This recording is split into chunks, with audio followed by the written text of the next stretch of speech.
Well, it's a rainy morning here. Actually, the weather was bang on. It said it would rain till around 8 or 9 o'clock. I don't know how much rain fell overnight. It was supposed to get a fair amount, but I don't know how much we got. If the track is okay, I'm going to go with 3 today that had made breaks yesterday. 3 that we have to work on. Really, I think the only 3 that we have to work on right now. McPaisley just makes that break coming out of the turn. We're going to help her, try and help her transition out of the turns into the stretch. So that might be shoeing, that might be equipment. But we're going to start doing that today, being a little more aggressive with her. J-Port Beach Boy rarely makes a break, but did yesterday. I want to know why. There didn't seem to be any lameness issues with him, but I do want to get to the bottom of what happened with him. So I'm probably going to go with him again today. And then Hallie in the Clouds, I really don't think she needs the trotting hobbles, but she does need to pay attention. And when you get to the turn, if she puts a step in, she's like, oh, well, and just rolls off that big loafy gait. And I'm going to put the hobbles on her and make sure she's on her toes and make sure she understands when she is going the right way of the track. She's the doer work and be very attentive. She's just green. She's just a green baby, but it's our job to make sure that they start to pay attention. It's April now, and with the talent she has, I don't want to waste any more days. I guess I better put my 4-ways on. Sorry. I don't want to wait. Yeah, your bus is coming. Okay, guys, there you go. Love you. No, you go to Ava's store. She can help you get out. I don't want you getting out that door because that's in the road. How you making out there, Noodle Arms? I got it, actually. Okay. Get your bag. Hey, get your bag. Addie Bear? Later make videos. Here, Addie Bear. Your bag, baby girl. There you go. It's okay, I'll take care of it. Anyway, I'm gonna go with those 3 horses, and I'm gonna go with those 3 horses and get them squared away. Now, I did want to talk about what took place last night. We had 3 horses racing. Bye, guys. And we had 3 horses racing, and 2 raced good, 1 raced. Actually, Tiger raced poorly, but you know the thing about Tiger is he's usually feast or famine, right? He's usually really good or really bad. Very rarely is he just kind of he wasn't that good. Not for a while.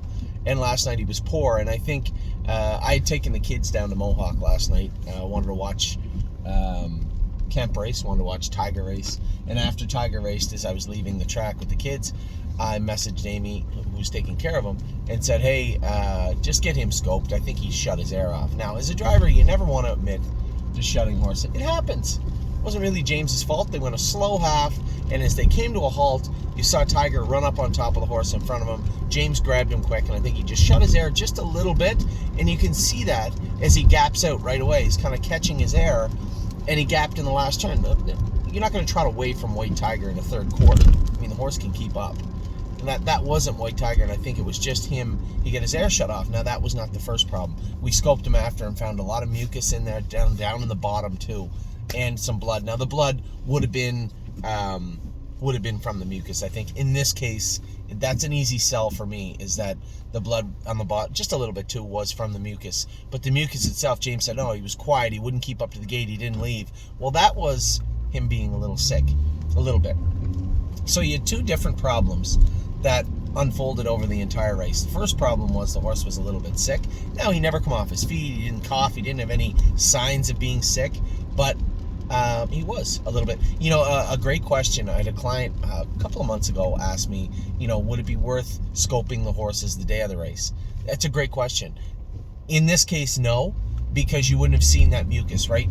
You only see that start to come up into his airway as he works really hard. So it's not, you wouldn't really get a really good idea of it. You might see an elevated white count on bloods, but if we start getting into a position of taking blood work and scoping horses, every horse on race day, there's an added $150, maybe $200 to every race for what you're going to find. Not very often you're going to see a situation where it was down deep and it really caused a poor race out of the horse. You might find a little mucus and a little few pimples or redness in the airway, but again, that's not the type of stuff you can even scratch a horse off of necessarily.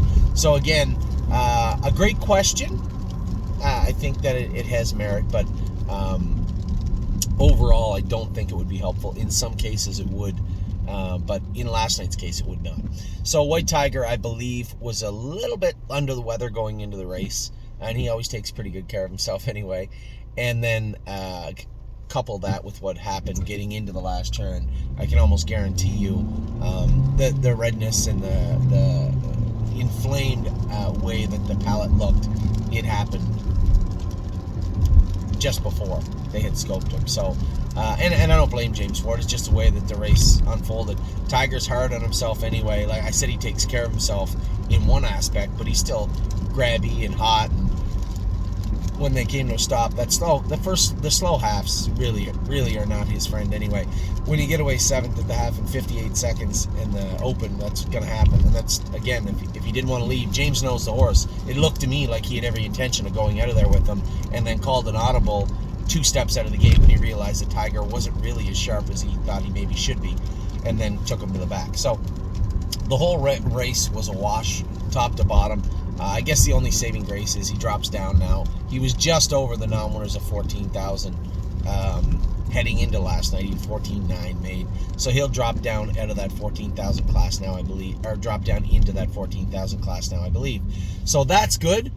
Unbeatable Kemp.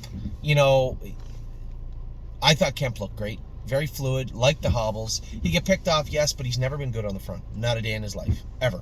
Once in a while, if he was razor sharp, you could put him up on the motor, and like the day when he was a 2-year-old, when he won on the front end, or once in a while you can do that. But I think ultimately his default would be to maybe do the moonwalk late. He likes to attack. He doesn't like to be attacked late in the mile, and I think James had said something like he'll win in 53 off a helmet. Well, I think you know what they look like. They're round and they sit on the top of drivers' heads. So I think it was just a fact of right horse, wrong place, right? How did they used to say it? Right horse, wrong tread. So, but the good news was he looked sound, he looked comfortable, he looked great, and I think he's on the cusp of coming back alive for us. And I never like to see the horses get beat in the stretch, especially when they're favored, especially when they should win the race. But I think his loss last night was very explainable also. I thought he raced pretty good, and I think he's sitting on probably multiple big miles, not just one. Now we come to World for Two, race good also. Now I guess the only hiccup with World for Two is that was a claimer last night. I think Stacy said she might drop him back into the condition. I'm not really scared of getting him claimed. You know, we raced a horse. The problem is when you're racing 3-year-olds and you're trying to find good classes for them, sometimes it's not a great fit, and sometimes you lose them for a little less than you wanted to. That happened about 5-6 years ago with a horse named Rio Willie that we had. There was nowhere else to race him at the time. He was what he was, and Richard ended up claiming him. Richard does pretty good also, and found it just a kind of a tweener, middle of the road class that he ended up doing really well in for a while, and then he just turned into be a nice horse. He was always a nice horse for us, I think. So it's tough to put a horse like World for Two, you know, show 52, 27 and a piece on the end of it, yet they can scoop him up for 37,000. So I don't think he's undersold at that, maybe a little bit. But if he can't do in the straight non-winners of 4 and he's starting to get around Dayton well, then I'm more apt to leave him in that class. I don't really want to bring him back to Mohawk to try and race him here. I don't really have any other interest in racing him anywhere else. So we'll see how World for Two does in the non-winners of 4, and then go from there. But I think, again, Stacy and Brett doing a great job with that guy. He looked great last night. So a decent night of racing. Kemp was 3rd and raced good. World for Two was 2nd, raced good, and White Tiger was 7th or 8th, but very explainable. 2 components to that loss. The first one being he was sick, the second one being he shut his hair off. But again, we can grow from that. You know, a number of you have noticed there's liver medications on our bills. We keep a lot of these horses on very minor, almost homeopathic, I guess, medications for liver cleansing. I don't know why, but this time of year, between now and August, their GGT, their liver counts start to jump a little bit. And we saw it a little bit last week with a couple of horses. Not bad, but definitely elevated from where they've been. Now, I just finished talking to Megan this morning, and Sister Solange is high, very high, as is She's a Sassy Beach. So, not shocking. I don't know what it is. I find it hard to believe that it is their livers. I think it has to have something to do with some sort of allergen. I don't know, but that level is so generic, GGT. It's so generic, and it can mean so many things. I don't have the qualification to explain to you. I don't know. All I know is we have medications that we treat them with, and this is the time of year they start to jump. So even in a case of White Tiger last night, Dominic was explaining to me after the race with sickness, and I said, yeah, I'm well aware. It's not shocking. We can treat the sickness, and he said, maybe we'll use Xanel or Baytril. I said, hold on. Just before we start going down this road in the spring, this is the time of year these GGTs start to jump, and those medications can be a little bit hard on them. So you might want to, we haven't seen Tiger's blood yet either, so there may be 3 components to last night's race, because he was a horse that had jumped. Him and Oso Pine one year jumped extraordinarily high, and when they get high, you can't tell until you're at top speed. If you haven't seen it in their blood, you can't tell. They're just terrible. What is wrong with this horse? Now, Tiger, I'm not certain is a problem with the GGT, because he had more than enough problems last night to explain what we saw on the track. But we are going to take his blood today, and we are going to make sure that we have those liver medications on hand, on site for these horses, and may even start treating them proactively. There's no real side effect. There's nothing harsh in the medication. So it may be food for thought. We may start treating a few of these horses in a proactive fashion. So I know that Megan planned on racing She's a Sassy Beach and Sister Solange next week. I don't know if that's changed. I suspect it has, because the other problem with the GGTs are they don't move real quick. We talk about the AST, that muscle count that can move up and down quite quickly. The GGTs are not that easy at all. So we'll see. I guess I'll defer that to Megan and her veterinarian. I haven't got all I got was an update that they were high. I didn't get a number. I didn't get an attack plan for them and how they're gonna move forward with them. All I got was just a conversation about how they had jumped, and it wasn't surprising. We saw a little bit of it this week. Last week in Ontario, we saw a couple of them in Ohio that were a little bit high. So we just have to be aware, and really, it's like fighting somebody in the dark. We don't really know what causes it. So it's really stay away from all medications that have any sort of negative side effects that have anything to do with the liver. Continue to put them on. Milk thistle is a good way to help combat it, but it's not great. The stuff we had bought from a homeopathic place seemed to do the best, and it's still slow, but it seemed to do the best. So that is where we're at with all the horses. Pretty happy with last night. Yes, I think Kemp could have won, and I think World for Two got all he could, and obviously White Tiger did what he could last night in the capacity he was in. So I am going to head to Ohio. The weather is now, it's so weird. If you guys have spouses or friends that have Android phones or Apple phones, you know that the weather looks different sometimes. My weather says rain all day tomorrow, all morning, and chance of it into the afternoon tomorrow at Northfield Park. Jason's says the rain's stopping at 7 or 8 o'clock in the morning, and there's only a chance of it overnight. I like the Apple one much better than the Android one. I have an Android. But either way, I'm going to have to be on site. I was tinkering with maybe just going over Wednesday afternoon, trying to train some of the horses, tell Jason to train some of them slow in the mud Wednesday, and then we'll come back Saturday with them. We were really just trying to find the best way forward for the babies this week in Ohio, and the horses here too. That's why we trained them yesterday, Monday.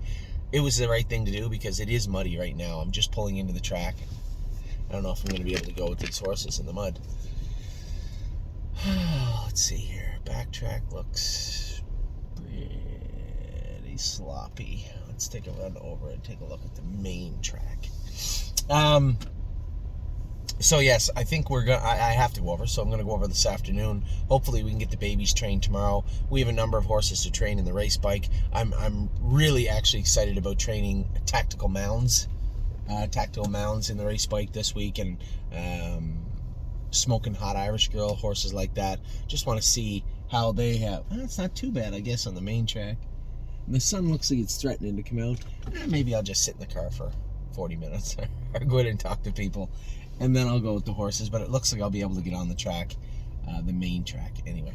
So with that, I'm going to let you guys go. I'm going to head over to Ohio this afternoon. I'm going to race the horses, train the horses Wednesday, qualify on Thursday. I'm just going to finalize a qualifying list with Jason right now as they're due at 9 a.m. But for right now, I am...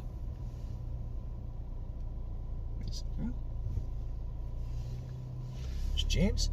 For right now, that is your update for Tuesday. You know everything that took place on Monday, everything that's taking place today, and everything that should take place the rest of the week. So with that, I'll let you go. Have a great day. Take care.